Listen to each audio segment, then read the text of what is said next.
Andersen's Fairy Tales by Hans Christian Andersen, Chapter 17, The Naughty Boy.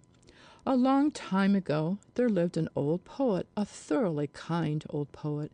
As he was sitting one evening in his room, a dreadful storm arose without, and the rain streamed down from heaven. But the old poet sat warm and comfortable in his chimney corner, where the fire blazed and the roasting apple hissed. "Those who have not a roof over their heads would be wetted to the skin," said the good old poet. "Oh, let me in, let me in! I am cold and I'm so wet!"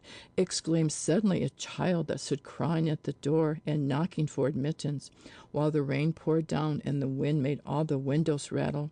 "Poor thing," said the old poet as he went to open the door. There stood a little boy, quite naked, and the water ran down from his long golden hair. He trembled with cold, and had he not come into a warm room, he would most certainly have perished in the frightful tempest. "Poor child," said the old poet as he took the boy by the hand. Come in, and I will soon restore thee.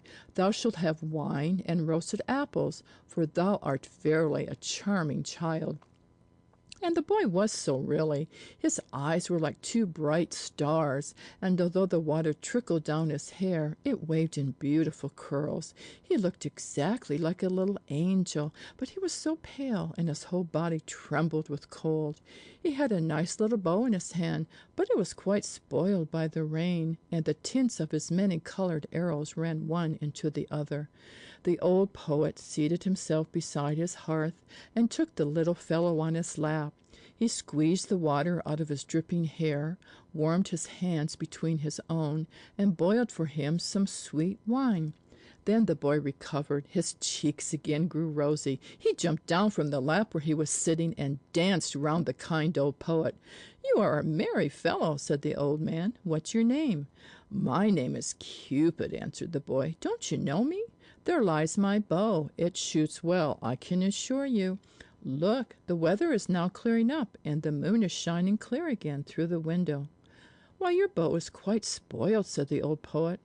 "That were sad indeed," said the boy, and he took the bow in his hand and examined it on every side.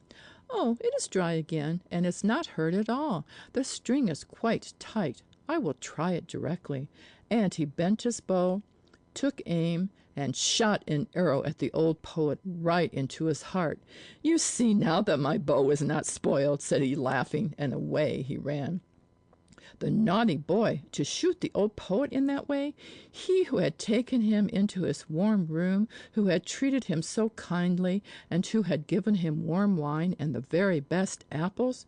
The poor poet lay on the earth and wept, for the arrow had really flown into his heart. "Fie," said he, "how naughty a boy Cupid is! I will tell all children about him, that they may take care and not play with him, for he will only cause them sorrow and many a heartache." And all good children to whom he related the story took great heed of this naughty Cupid, but he made fools of them still, for he is astonishingly cunning. When the university students come from the lectures, he runs beside them in a black coat and with a book under his arm. It is quite impossible for them to know him, and they walk along with him arm in arm, as if he, too, were a student like themselves. And then, unperceived, he thrusts an arrow to their bosom. When the young maidens come from being examined by the clergyman, or go to church to be confirmed, there he is again close behind them. Yes, he is forever following people. At the play he sits in the great chandelier and burns in bright flames, so that people think it really is a flame, but they soon discover it is something else. He roves about in the garden of the palace and upon the ramparts. Yes, once he even shot your father and mother right in the heart. Ask them only, and you will hear what they'll tell you. Oh, he is a naughty boy, that Cupid. You must never have anything to do with him. He is forever running after everybody. Only think, he shot an arrow once at your old grandmother. But that is a long time ago, and it is all past now. However, a thing of that sort she never forgets. Fie, naughty Cupid! But now you know him, and you know, too, how ill-behaved he is. End of chapter 17. Recording by Kathleen Larberg.